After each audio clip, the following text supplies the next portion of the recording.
In this video, we'll learn about the tool and region. 5.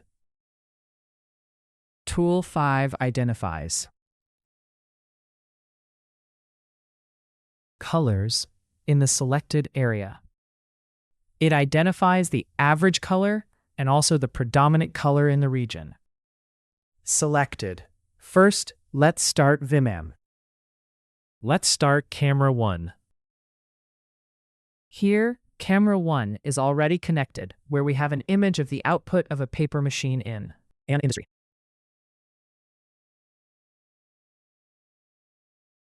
Right below here, we'll select Tool 5, remembering that Tool 5 can be selected for up to 5 different regions.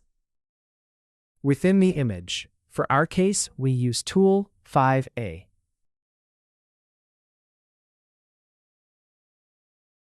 Tool 5A has a drawing button, a start-stop button, and a momentary analysis button. Set the analysis time interval and toggle the region. I'll keep it active here.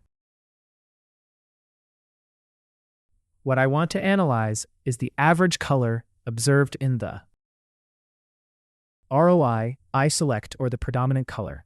In our case, it will first be the average, and here I can apply Gaussian filters or bilateral filters if my image is noisy and the camera is bad. Let's select, for example, an analysis region, which will be the color of this paper. I selected this area and will start the analysis.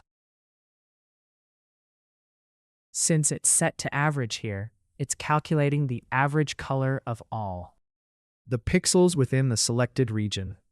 I have the values here in RGB, in lab, in XYZ, CMYK, HSV.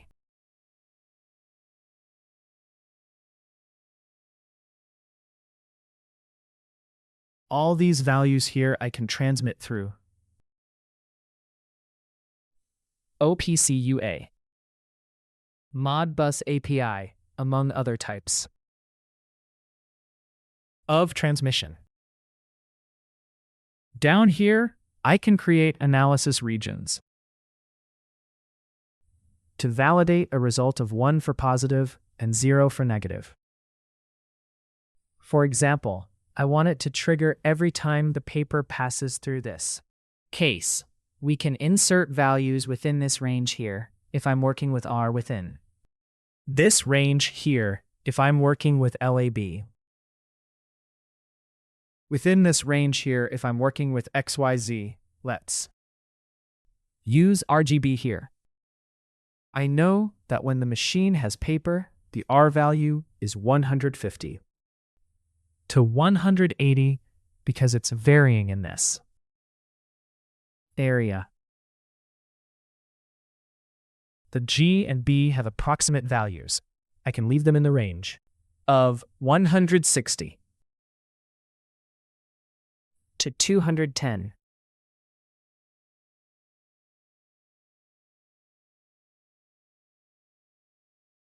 Same thing for the B maximum and for the B minimum.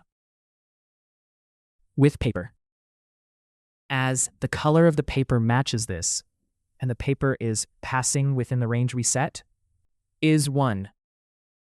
When the paper stops passing, probably, this value will change to 0 in this case here. As it went out of the region we selected, the value went to 0.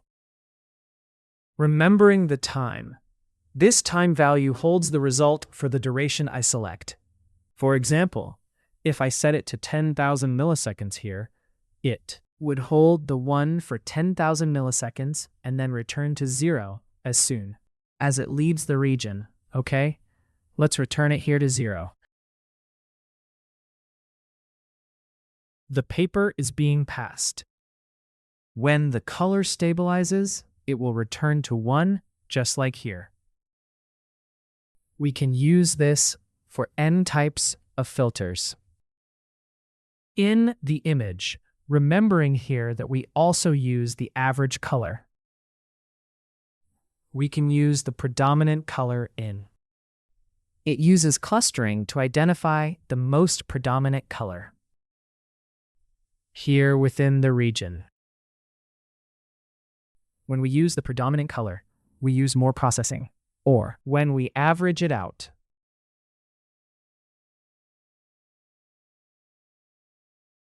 we use less processing power. Same.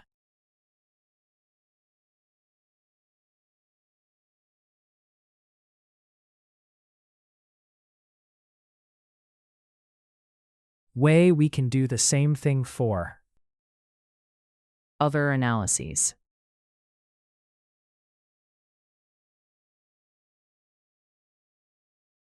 And all this data that's in gray can be transmitted via OPC UA, via Modbus, via API, via CSV file, and via DB file, where we can select the outputs from it for our case here. Output 5A. We have several outputs for region 5A. To transmit.